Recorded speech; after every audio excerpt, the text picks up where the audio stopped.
Las palabras habladas vuelan y los escritos permanecen. Frase famosa que nos lleva a pensar la necesidad que tuvo el hombre desde siempre de inventar la escritura. Con ella transmite ideas, pensamientos, sentimientos y de pronto aparece una figura que divulga todos los documentos, que divulga todos los compromisos que hay entre las personas. Se llaman escribanos. La palabra ya lo indica todo. Escribano como antecedente de lo que va a ser posteriormente el notario.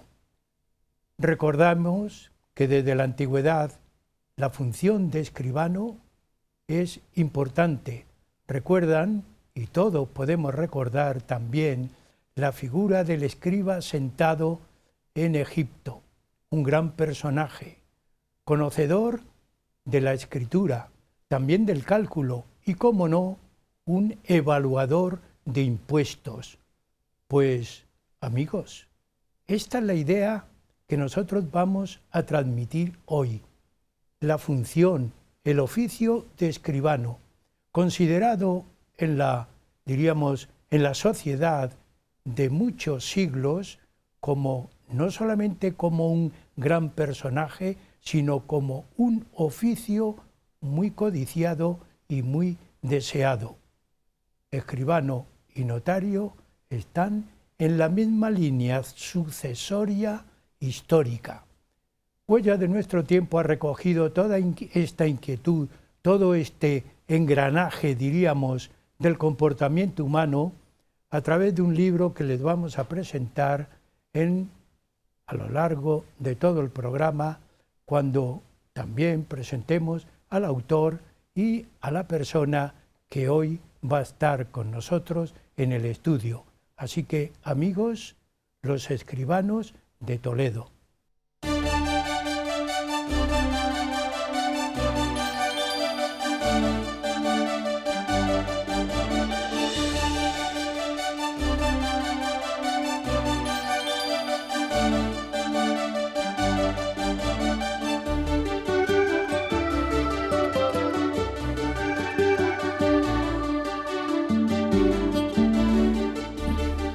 De escribano a notario, en la misma línea. Hoy está con nosotros un investigador, un amigo, que le hemos invitado al programa para que divulgue su trabajo sobre los escribanos en Toledo. Nos ha sorprendido su trabajo, que poco a poco se lo iremos exponiendo a ustedes, porque la función de escribano es una función vital para la sociedad. Son los que dan fe a los compromisos entre las personas, son los que dan fe al pensamiento y al deseo humano. Y lo hacen de una manera oficial. El trabajo que les vamos a presentar está realizado por don Hilario Rodríguez de Gracia, al que, como siempre, le damos la bienvenida al programa. Le agradecemos que haya acudido a nuestra llamada, porque siempre es importante hablar de un tema de investigación, mucho más cuando el tema es referido a Toledo. Así que, bienvenido al programa. Muchas gracias por tu invitación y la verdad que me siento muy a gusto de estar en este plató y de hablar de un tema de investigación, de un tema histórico, porque yo llevo muchos años dedicados a investigar la historia y para mí es una gran satisfacción estar aquí contigo. Pues muy bien, amigos, don Hilario Rodríguez de Gracia es licenciado en Filosofía y Letras, doctor en Historia, ha sido catedrático de instituto, ha sido profesor de la universidad y es académico de número de la Real Academia de Bellas Artes y Ciencias Históricas de Toledo. También es académico correspondiente de la Academia Nacional de la Historia. La primera pregunta es obligada.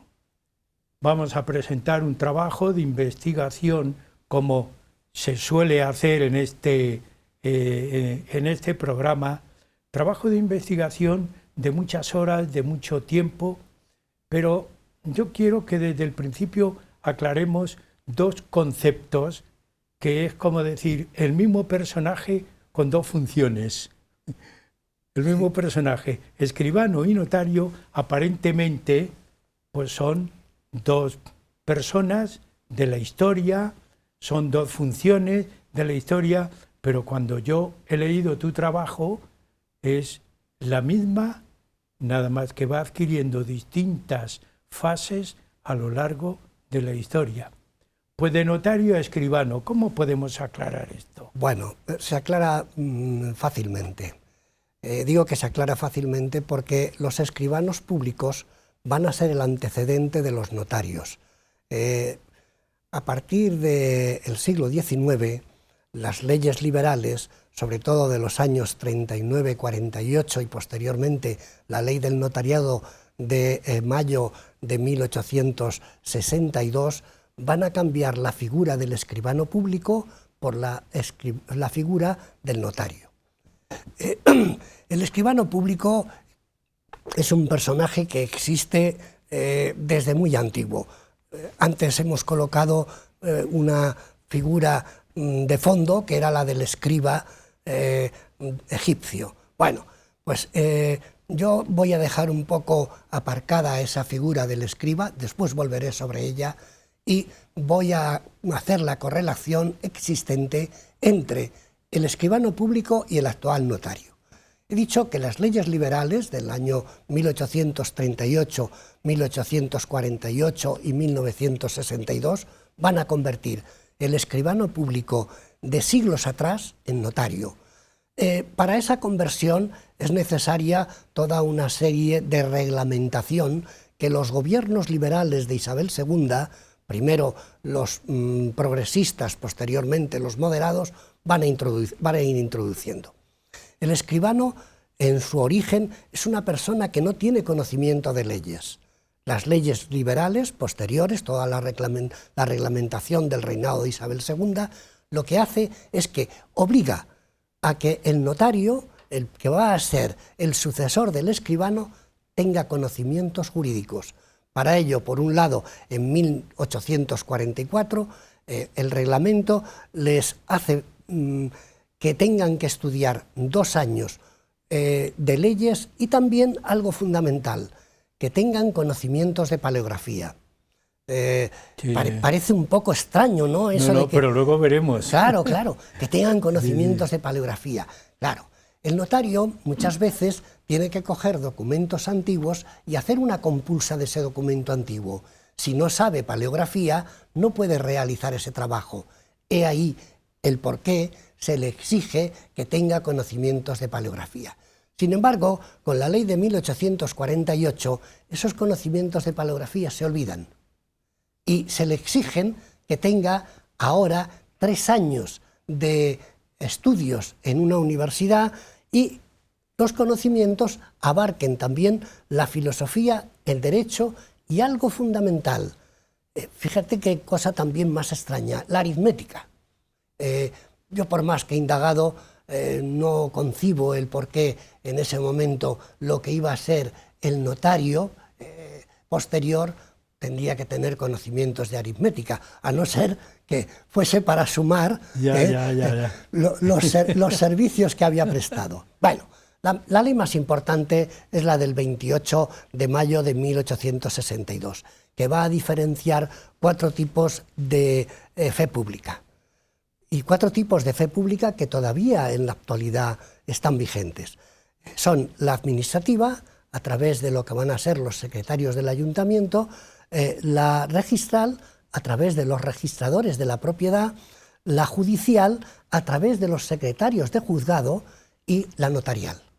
A partir de ese momento, los notarios tienen que tener una carrera universitaria y tienen que superar unas pruebas, que es un concurso oposición, para asignar a una determinada población a la persona que ha conseguido mayor o menor nota dentro de ese concurso de oposición. También tiene algo, esa ley del año 62, algo llamativo, y es que se crean los colegios notariales. Los notarios de Madrid, a partir de ese momento, están inscritos los notarios de Toledo están inscritos al Colegio Notarial de Madrid. En ese momento, 1862-1864, en Toledo hay 10 notarios. Me voy a permitir dar el nombre porque conozco a familiares de algunos de esos antiguos notarios. Está muy bien. Mira, está muy bien recordar. Sí. Uno de ellos era Francisco Aguilar Gómez, Manuel Barbacid, Santiago Béquer, Gregorio Carrasco, José María Gallego Sarmiento, Juan García Gómez, Eustaquio Lozano Rufo, Jerónimo Montero Cabeza, Pedro de Roa y Pinto y Gregorio Sánchez. Bien, en los años 90 de ese siglo XIX solo quedaban en Toledo 5 notarios. Actualmente yo creo que son, en los notarios que hay en la ciudad, entre 5 y 6, porque incluso en el polígono hay una notaría. Sí. Creo que son 5 o 6. Bien, esa situación, como bien, te digo... Hemos aclarado ya la relación de escribano con notario, pero tú tienes un trabajo muy importante. Tu libro, que luego hablaremos más concretamente de él, tienes 4 partes en el libro muy fundamentales y inicias con un recorrido histórico que a mí me ha atraído mucho. Me ha atraído mucho porque tú inicias tu trabajo partiendo de la época medieval. ¿Cómo estaba, aunque sea un poco recordatorio histórico? En la época medieval hay escribanos. Sí, sí. Hay escribanos. Recordemos el Código de las 7 partidas, claro. Por poner un ejemplo. Efectivamente. Porque Alfonso X tuvimos la suerte de tener un rey con esa capacidad. ¿Cómo se inicia, aunque sea brevemente, un recorrido histórico? Bueno, además desde la Edad Media. Además de las 7 partidas, tenemos el espéculo y el fuero real, que son también leyes fundamentales. En la Edad Media, el escribano, y sobre todo en los años iniciales de lo que consideramos una etapa histórica, que es la Edad Media, el escribano se le conoce como escritor. Puede ser un lego o un eclesiástico. Sí. ¿Por qué? Pues porque el grave problema en ese momento es que una vez que las invasiones llamadas bárbaras de francos, visigodos en España, han acabado o al menos han dejado un poco sumergida la civilización romana, el antiguo notari o el antiguo tabulari, que son los escribanos de la época romana, desaparecen. Pero claro, hay algo fundamental. Los reyes tienen que dar a veces testimonio de aquellas reuniones en cortes y también testimonio de las leyes que se quieren aprobar. Para eso surge un personaje que es el escritor. Y el escritor va a ser el antecedente del posterior escribano público. En Toledo, concretamente, la figura del escribano público organizada, reglamentada y surgida es en 1225. Las primeras 20 escribanías son obra del rey Fernando III. ¿no? Efectivamente. Y a partir de ese momento, pues esos 20 escribanos van a ir aumentando con el paso del tiempo en función de las necesidades que tiene la ciudad. Esta ciudad en ese momento es una ciudad con un cierto movimiento económico y los notarios, o escribanos también, así se les denomina en los documentos, pues tienen una función, que es dar fe del compromiso entre 2 partes. Podemos hacer un ejemplo al respecto. Un comprador y un vendedor que acuerdan un contrato de compra-venta. Entonces, para que ese contrato de compra-venta tenga base jurídica, tiene que pasar ante un escribano. Si no pasa ante un escribano, no tiene ninguna validez. Hilario, eso en el terreno particular, Sí. pero estamos habituados, hombre, a leer en la historia y siempre hay un personaje como es el cumbre de la política, diríamos hoy, que es el notario mayor del reino. Luego, el término notario ya aparece desde la Edad Media. ¿Se puede denominar así? ¿O cuál es la función? Aunque sea un poco paréntesis. Sí. Al final de la Edad Media, sobre todo ya en los reinados, aquí en España, en los reinados de Juan II, Enrique IV, efectivamente hay un notario mayor. Pero esa figura de notario mayor, a un nivel más de pueblo, se diferencia o se divide en varios tipos de escribanos. Están los escribanos reales, están los escribanos que tienen los obispos, que se llaman notarios arzobispales, están los escribanos del rey y también los escribanos públicos. Los escribanos públicos han surgido, entre otras cosas, porque son aquellos que tienen la fe pública para certificar esos acuerdos que te digo. Y además de todo ese tipo de figuras relacionadas con el oficio escribanil, hay otro escribano, que es el escribano normal y corriente. Ese no tiene la función de dar fe pública de lo que se ha convenido ante él, sino que, entre otras cosas, se dedica a escribir documentos de todo tipo, cartas, documentos de lo que hoy llamaríamos documentos privados. Esa es la función de ese escribano. Son también los escribanos que realizan aquellos acuerdos en cofradías, aquellos acuerdos en el mismo ayuntamiento. A ese se le llama escribano del cabildo, pero sí, además sí, los ayuntamientos tienen un escribano mayor. Sí, sí. Es decir, que desde el punto de vista, diríamos, público, de la calle, del ciudadano, entonces no se llamaban ciudadanos aún, siempre había una persona que dominaba la escritura, la lectura y la escritura, porque el pueblo era mayormente iletrado. Sí. Es decir, los que escriben las cartas, los que escriben las comunicaciones y los acuerdos de una manera particular. Eso en algún momento podría ser utilizado como a nivel oficial por los escribanos auténticamente denominados así. ¿Podría tener alguna relación? Sí, de hecho existen sobre todo cartas reales, sí, que no van a ser firmadas por el rey, sino que son firmadas por un escribano.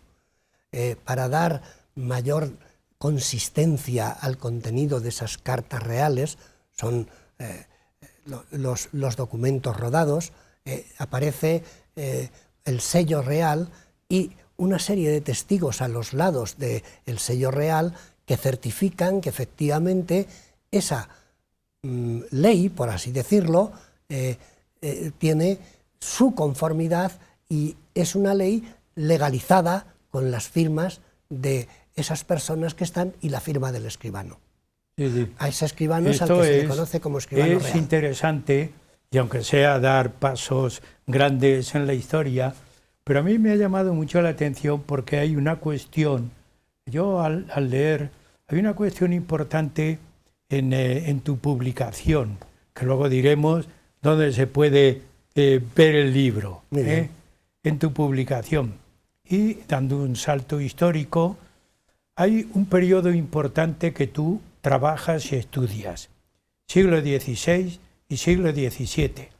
Me han reclamado dos fechas, 1550, 1770. Me han reclamado la atención por lo peculiar de los números. Sí. De los números. Época fundamentalmente del periodo de Austria, de los Austria. Pero también me ha llamado la atención que al leer tú indicas que aportan los escribanos económicamente grandes beneficios fundamentalmente a estas cortes de los Austrias. Sí, es que, mira, el oficio de escribano Aquí, como te he dicho, empieza con 20 escribanías en ese momento. Después, posteriormente, esas escribanías se aumentan a 30. En el reinado de Juan II se aumentan a 33.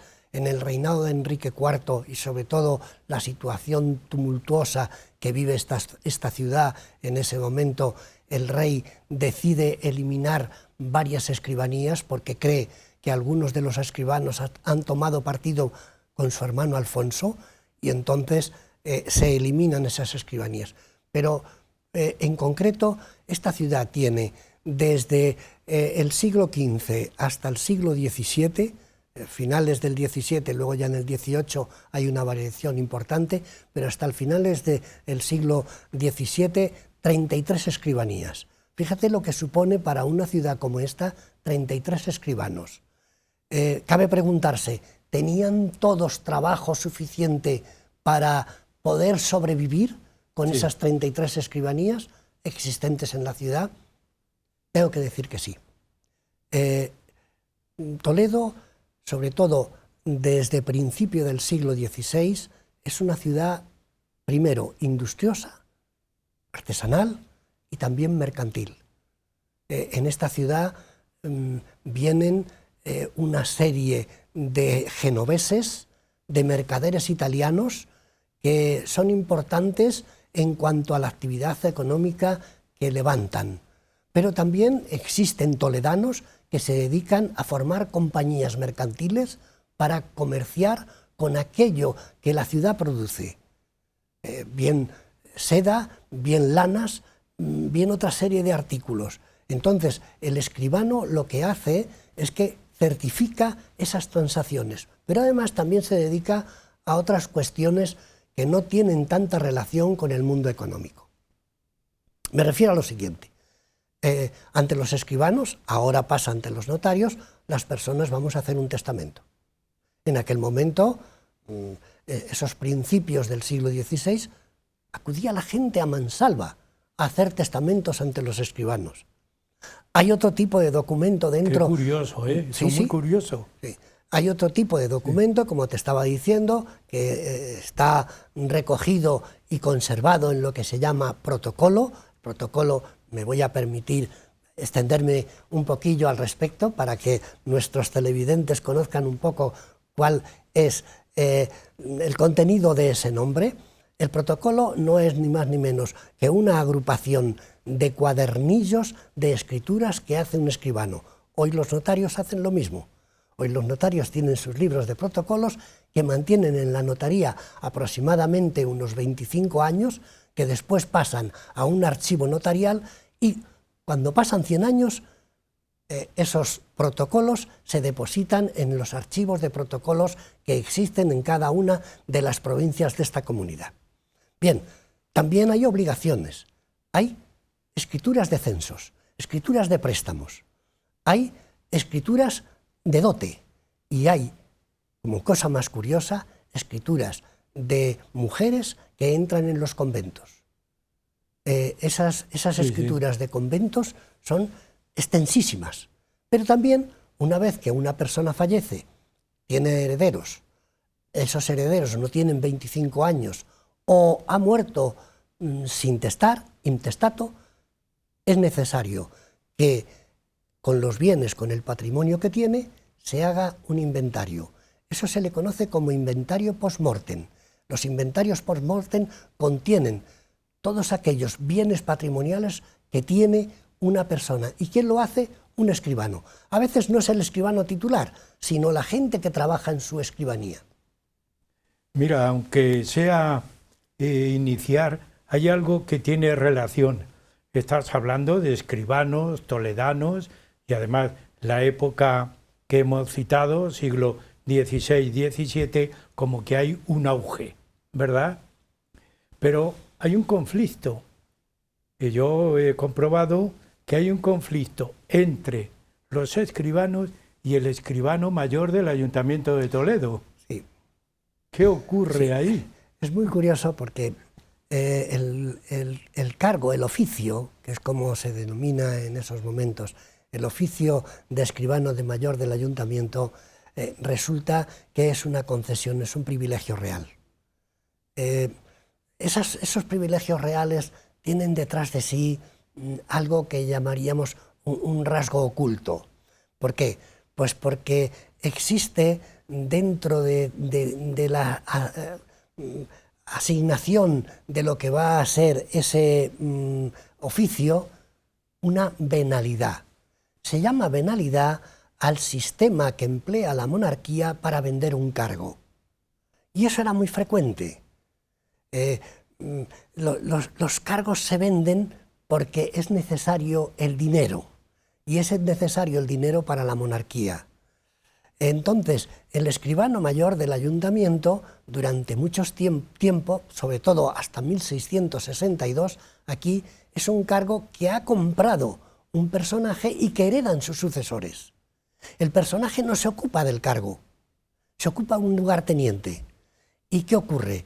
Entra en conflicto con los escribanos porque los escribanos tenían una serie de privilegios, muchísimos privilegios, entre ellos uno que era el no alojar soldados cuando llegaban a la ciudad, se llama no alojamiento de huéspedes, y ese privilegio lo que les permite, o esos muchos privilegios, les permite que el escribano mayor, cuando haga su visita a las diferentes artesanías, a los diferentes oficios que haya en la ciudad, tenga que dar fe de ello un escribano público. ¿Y qué hace el escribano mayor? No lleva ningún escribano. ¿Por qué? Pues porque eso le detrae ingresos, y claro, en lo que no quiere repartir es curioso. Las cuotas. Siempre la economía. Que cobran, efectivamente, siempre el dinero de por medio. Poderoso don dinero, dijo Quevedo. Hilario, llegamos a la mitad del programa, continuaremos hablando mucho de escribanos, escribanías y, cómo no, de notarios. Amigos, un pequeño descanso y seguimos con ustedes en el programa Huellas de nuestro tiempo.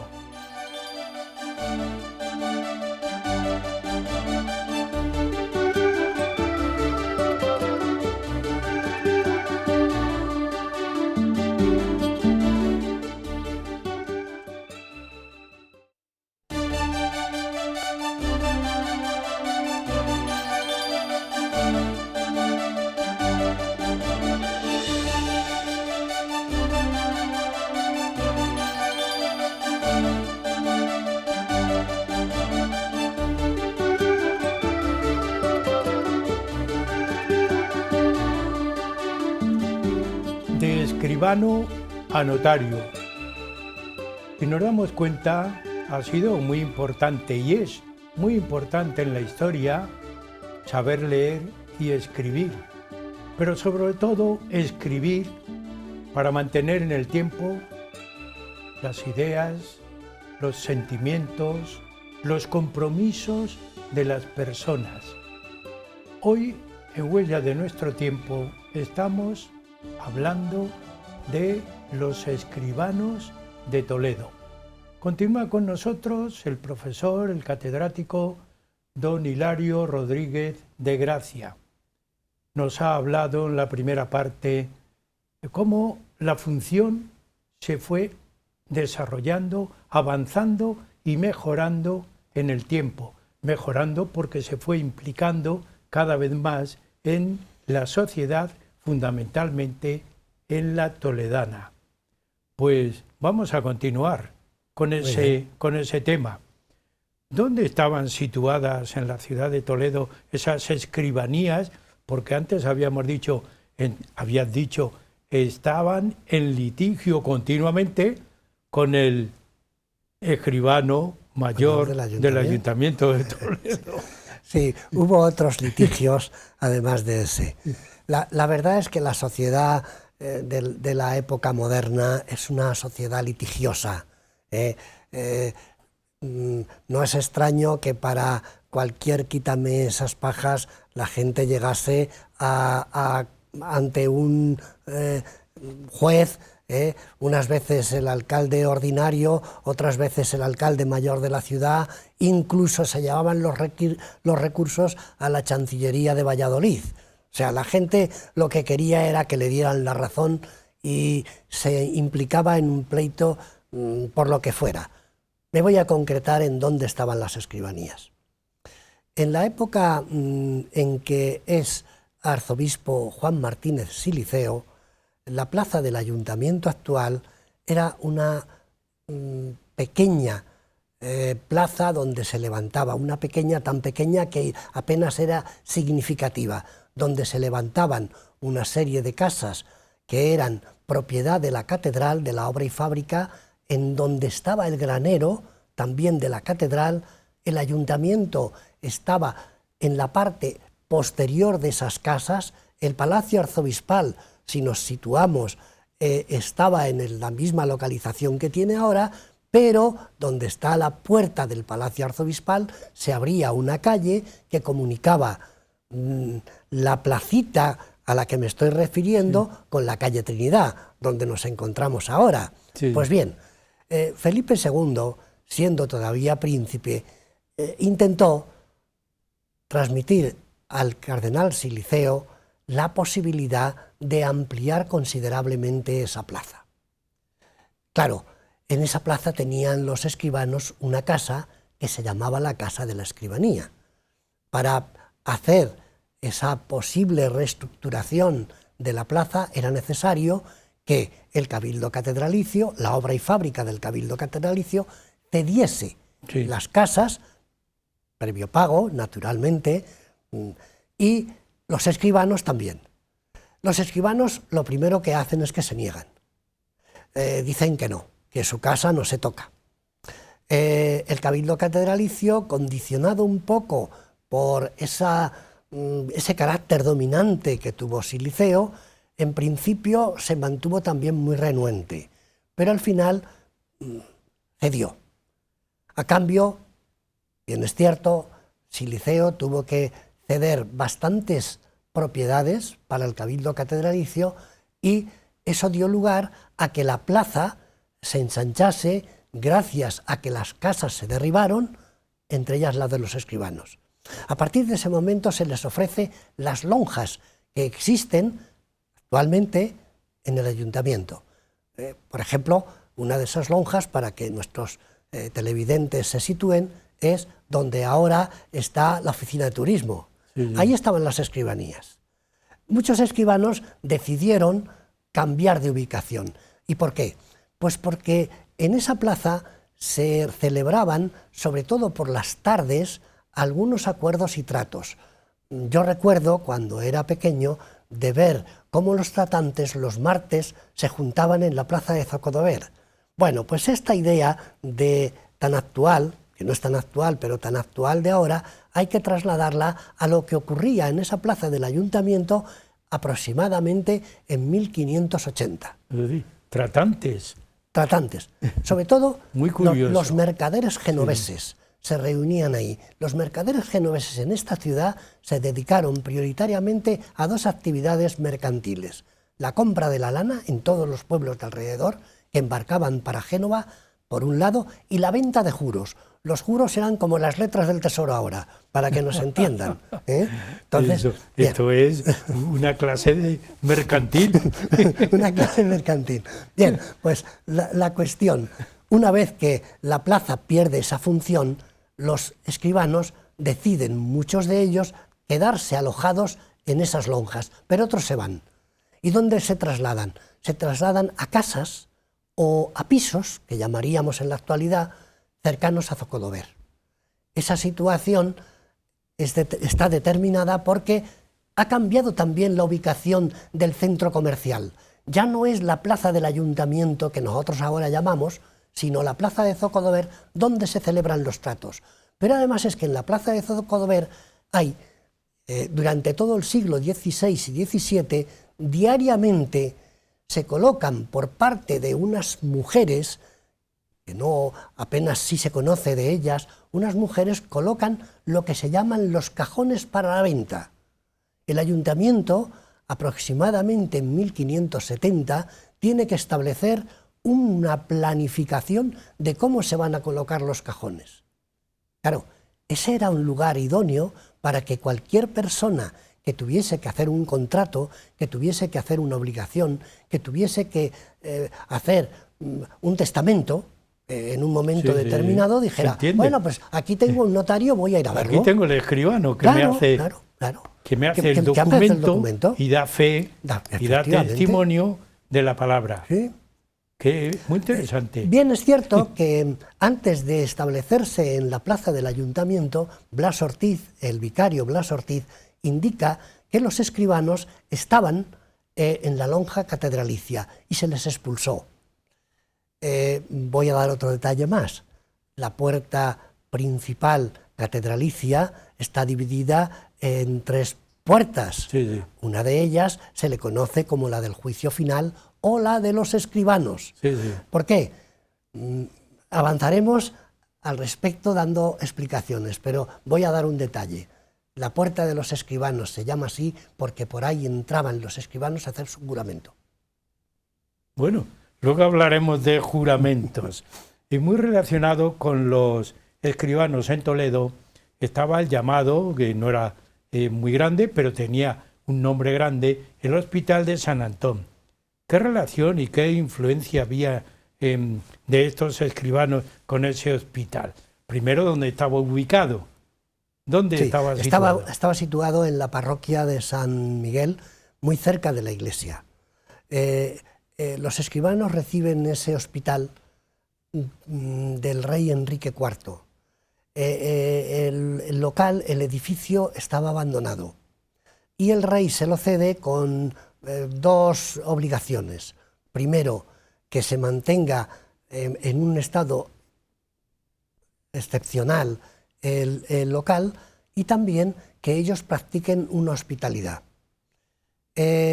Los escribanos tenían la obligación de practicar algunas, por decirlo, algunas obligaciones asistenciales, porque antes de ser un colegio escribanil, es decir, un gremio, fue una cofradía.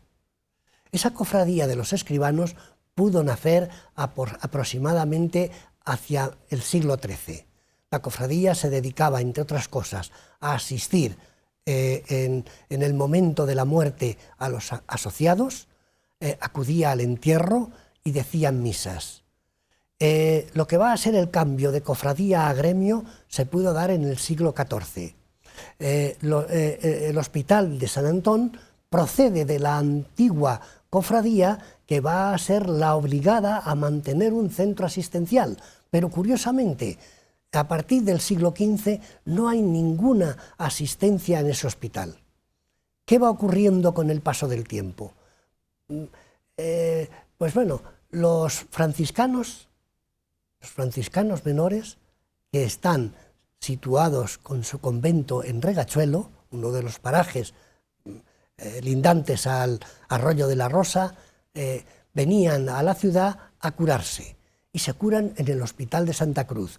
Pero si permanecían muchos días en la ciudad, se alojan en el Hospital de San Antón. Esa es la única función que tiene, la de alojar a los frailes.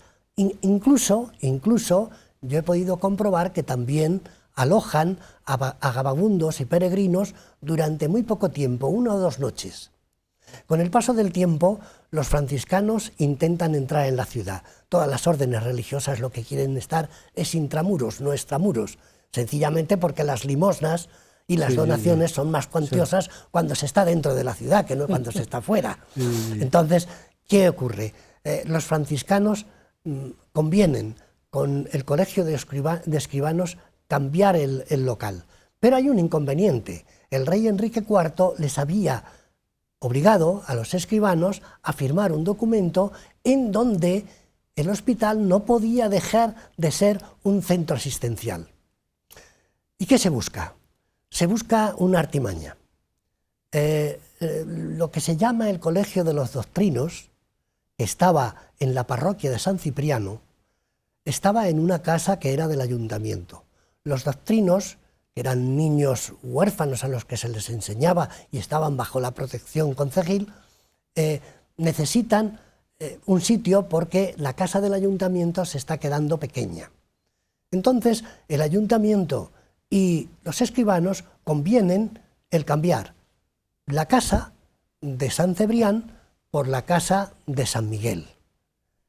Lo que ocurre es que el inconveniente de aquella obligación de Enrique IV hace que se demore bastante el traslado. Sí. Entre tanto, surgen los franciscanos, por otro lado, que querían entrar. Y convienen con los escribanos el quedarse con la casa de San Miguel porque ellos querían practicar algún tipo de hospitalidad. Nunca lo hacen, porque los escribanos se van a instalar en su convento, en la parroquia de San Cipriano, actualmente el edificio que ocupan las Cortes Regionales. Bien. Bueno, pues vamos a continuar con los escribanos.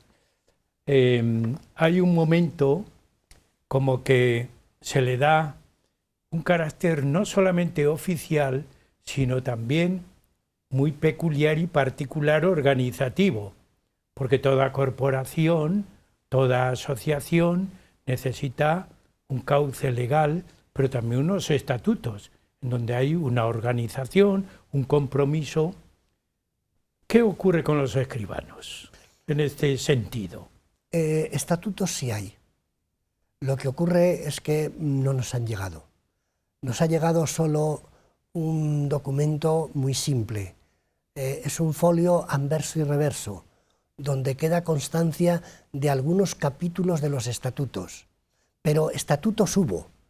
¿Por qué? Pues porque, mira, como es una asociación gremial, las asociaciones gremiales requieren, primero, de una regulación y, segundo, de una autorización real.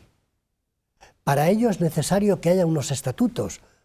Mismamente, una entidad religiosa como las cofradías no se pone en funcionamiento si no cuenta antes con la aprobación del primado o del diocesano de esos estatutos.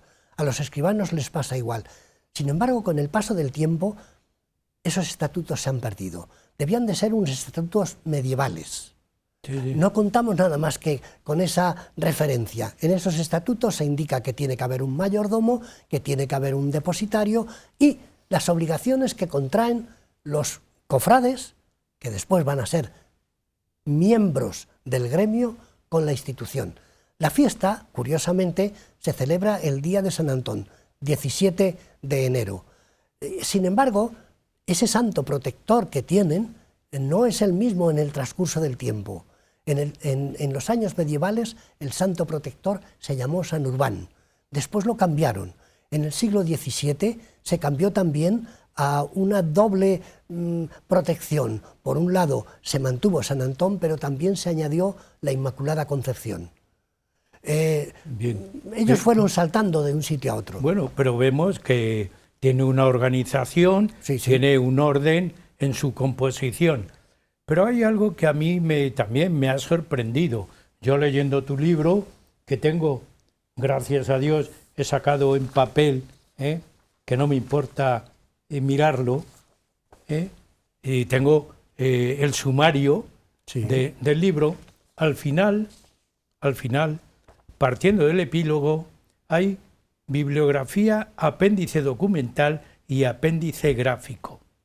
Cuando yo he mirado esto, he visto un trabajo excesivamente minucioso, excesivamente comprometido, porque escribir todo esto lleva a un orden, pero también lleva un compromiso. No me quiero dejar a nadie fuera de esto.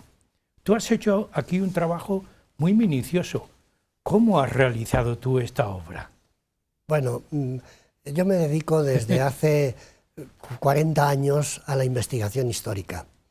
Tengo que decir, aunque sea una falsa sí. De modestia, que tengo publicados más de 100 artículos relacionados con la historia toledana, la historia andaluza, porque mis primeros pasos como docente fueron en Andalucía, y tengo más de 12 libros, más de una docena de libros publicados. Durante este tiempo yo he acudido a los archivos pues, con mucha asiduidad. He ido recogiendo notas, tengo cientos y cientos de notas de aquellas cosas que me he encontrado. Desde un primer momento a mí me interesaron los protocolos notariales. Los protocolos por la riqueza que tienen. Bien es cierto que tienen un inconveniente, que los protocolos lo que hacen es que tengas que revisar muchísima documentación para sacar conclusiones. Cuando yo empecé ese libro hace más de 6 años, fui dejando, ¿por qué? Pues porque no me convencía cuál era la estructura metodológica que yo le quería dar. El libro ha ido cambiando, pero no ha ido cambiando la aportación documental, porque durante todo ese tiempo yo he conseguido también muchos más documentos que me hacían más fácil comprender esa situación. Yo he visto que hay una documentación exhaustiva, no solamente que se ha podido utilizar, sino que cualquier otro investigador puede utilizar esos protocolos que tú tienes y esos trabajos que tienes ahí. Y me ha llamado también mucho la atención en todo este recorrido, porque es un recorrido curioso. Los estatutos, los compromisos, todo el ceremonial, sí, claro, muy curioso. Se constituye aquí, incluso, que luego nos pondrán, los documentos, las firmas que llevan, y yo diría de pendolista calígrafo. Claro, claro. Todo eso, ahora sí nos lo pondrán para que tú nos analices detalles de esas firmas, de esos protocolos. Pero fundamentalmente, si te parece, en esta última parte hay un ceremonial, ¿no? Sí. Para nombrar. Y otro tema que yo quiero dejarte ahí, que ya te lo adelanto, las escribanías se venden, hay una compraventa, dos cuestiones. Primero, lo que es la vida ceremoniosa. Bueno, la vida ceremoniosa es que durante siglos los escribanos mantienen un protocolo a la hora de elegir al sucesor de una escribanía. Introduzco también esa segunda parte de tu pregunta. La escribanía se compra. Y se compra o se alquila. Hay momentos en que muchas veces en esas relaciones, una de ellas las que ahora tenemos en pantalla, que se ve cómo se van sucediendo los escribanos en las diferentes escribanías, se observa, entre otras cosas, que muchas de esas escribanías son de una permanencia muy corta y otras muy largas. ¿Por qué? Porque algunas de ellas pasan a manos de personas que las han arrendado. La propiedad la sigue manteniendo una determinada familia y la va arrendando con el paso del tiempo. Era algo que estaba prohibido, pero todos sabemos que cualquier prohibición se le puede dar una vuelta y lo que es ilegal, convertirlo en casi legal. Pues eso es lo que ocurre. La mayor parte de las escribanías, sobre todo en el 16, se van a ir comprando. Para ello, cada vez que un escribano fallece o quiere dejar la escribanía, el colegio convoca una junta y pone unos pregones en los sitios donde hay mayor asiduidad de personas en la ciudad. En ese pregón lo que está indicando que hay una escribanía que se quiere cubrir y que hay una oferta. A partir de ese momento, el dueño de la escribanía o los familiares, que son los testamentarios, acuerdan con el comprador la venta. A veces se hace en dinero contante y sonante, otras veces se paga a plazos y otras veces se da una cantidad y se utiliza un sistema que nuestros televidentes van a comprender perfectamente. Una especie de renting, como se compran ahora los coches. Una renta periódica. Efectivamente, una renta periódica avalada y sometida o sujeta a una especie de préstamo. Es lo que se hace con un renting. Entonces, la persona que accede a la escribanía lo que paga es una cantidad anual, casi siempre por tercios del año, al propietario. Bien, la otra cuestión, el protocolo. El protocolo es llamativo porque comienza siempre una vez que se ha designado a la persona que va a ser el futuro notario con lo siguiente, un examen. Para hacer el examen, previamente el colegio escoge a 2 o 3 escribanos en ejercicio Esos 2 o 3 escribanos en ejercicio, junto con el resto del colegio, se dirigen a la catedral. Entran por la puerta de los escribanos, como he contado, se dirigen al altar mayor y allí, en una Biblia, en un libro sagrado, juran el que van a ser ecuánimes a la hora de escoger a la persona que va a ocupar el puesto de escribano posteriormente. ¿Por qué? Pues porque en esos momentos, sobre todo en el 16, hay más de un aspirante a ser escribano. La venta no se concierta hasta que la persona examinada alcanza la cualificación. Pero eso cambia. Y cambia porque durante ya el siglo XVII y el XVIII no hay nada más que un aspirante a un puesto. Quiere decirse... Que va en un detrimento, ¿no? Claro. En el siglo XVIII. Es muy peculiar va esto, en detrimento, ¿no? por decirlo de alguna manera, en la competencia.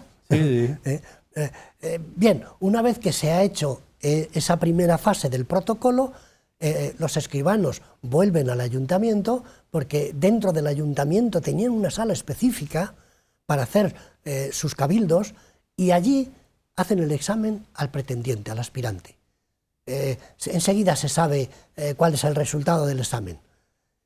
Al día siguiente, una vez que se ha dado a conocer quién es el aspirante, de nuevo el colegio acude a la catedral en una procesión que parte desde la casa del ayuntamiento, por la misma puerta de escribanos entra, y el escogido jura de nuevo que va a cumplir aceptablemente. Qué curioso, muy ceremonial. Muy ceremonial, muy ceremonial. Las ceremonias son minuciosas. Nos quedan 2 cuestiones fundamentales que a mí me ha llamado la atención la lectura de tu libro. Primero, que daremos a conocer cómo se puede adquirir el libro, ver el libro, manejar el libro, pero también una cuestión, aunque sea muy ya de última hora. Los escribanos intervienen en los juzgados. ¿Cómo participan? Porque claro, el juzgado, el señor juez, también necesita un escribano, ¿no? Sí. Bueno, he dicho antes que la ley del año 62, 1862, la ley del notariado, diferencia 4 tipos de personajes al frente de distintas, podríamos decir, de distintas entidades que dan fe pública. La fe pública la tiene el notario, pero también he dicho que a partir de esa ley surgen los secretarios del juzgado, que muchos de ellos proceden del antiguo cuerpo de escribanos en un principio, y aparecen los registradores. Bien, en los juzgados los escribanos tienen una función fundamental: escribir aquello que está relacionado con el delito o con la confluencia de diferentes opiniones ante un juez. En Toledo se hace primero ante lo que se llama el alcalde ordinario. El alcalde ordinario da los primeros pasos para un juicio. Es como ahora ¿Podemos el juez resumir de paz. eso un poco? Sí, es como el juez de paz. Después se pasa ante el alcalde mayor, y si el resultado del pleito no es satisfactorio, se lleva a una chancillería, que es un tribunal supremo. Entonces, los escribanos lo que hacen es que escriben las actas del juicio. Bien, vamos a quedarnos con eso, porque eso es lo que quiero que veamos. La caligrafía, la escritura que estamos viendo en pantalla, que al final hay unas firmas, diríamos, muy barrocas, muy... a mí que me gusta la caligrafía, sí. Eso desborda un poco el sentido caligráfico. ¿Y qué podemos destacar ahí en eso? Ahí se destacan 2 cosas. Primero, que hay un signo y que hay una firma. El signo escribanil y la firma son obligatorias desde 1503. Lo imponen los reyes católicos. Desde entonces hasta ahora, cada escribano y ahora cada notario tiene que escoger un signo y una firma. Los signos se escogen de forma particular por cada uno de los escribanos y no son iguales. Todas las firmas son distintas. También son distintos los signos, más o menos enrevesados. unos más fáciles y otros más difíciles. Para que no se copien. Para que no se copien, efectivamente. Eso es lo que da fe. Sí. Porque sin la firma y el signo, el documento no tiene valor. Estamos viendo, cada uno es un complejo, Sí, simbólico, además, y además un complejo también de escrituras. Muy bien dibujados. Sí. La verdad es que he traído esa muestra para que nuestros televidentes vean cómo también va cambiando la escritura que hay de fondo, que a veces es poco legible, con la escritura de los siglos XVIII, que es mucho más legible, y también las firmas son menos barrocas. Sí. Hay uno que, si lo podemos ver antes de terminar el programa, que era como un cúmulo de símbolos. Sí, normalmente... Bueno, estamos viendo... Normalmente lo que se hace es un cuadrado, como aparece ahí en pantalla, es un cuadrado, y a ese cuadrado se le van añadiendo una especie de volutas para el signo. La firma es mucho más simple, pero a veces está muy simplificada, porque es bastante complicado leer quién es el escribano a través de esa firma. Bueno, ahí tenemos una que aquello esto ya es un ejemplo barroco de terminar un documento. Bueno, pues esto no es ni más ni menos que un árbol genealógico. Sí. ¿Por qué el árbol genealógico? En 2 minutos o en 2 segundos. El árbol genealógico se incluye dentro de lo que va a ser una probanza, porque los escribanos debían de presentar una probanza de no ser descendentes de judíos. Las probanzas no tienen mucha validez, bueno, tengo que decirlo. Solamente una pequeña idea: cómo se puede adquirir y localizar el libro. Bueno, pues, la última idea. El libro es gratis. Sí. El libro, ahí tenemos, ¿no? Sí, ahí está la dirección web, donde cualquier interesado puede pinchar y descargarse el libro. Libro gratuito, por supuesto, pero que obliga a leer por lo menos algo. Hilario, yo te agradezco muchísimo tu permanencia, porque yo he disfrutado, y no te he preguntado todo lo que yo querría, porque si no, no hablarías. No, y si no estaríamos aquí muchas horas. Pero bien, lo has expuesto muy bien, y que continúes investigando. Esperemos. Y también a ustedes, amigos, llegamos al final del programa, como siempre, con pena, porque el tiempo nos come, pero con nosotros, y tienen que estar ustedes todas las semanas. Hasta la próxima.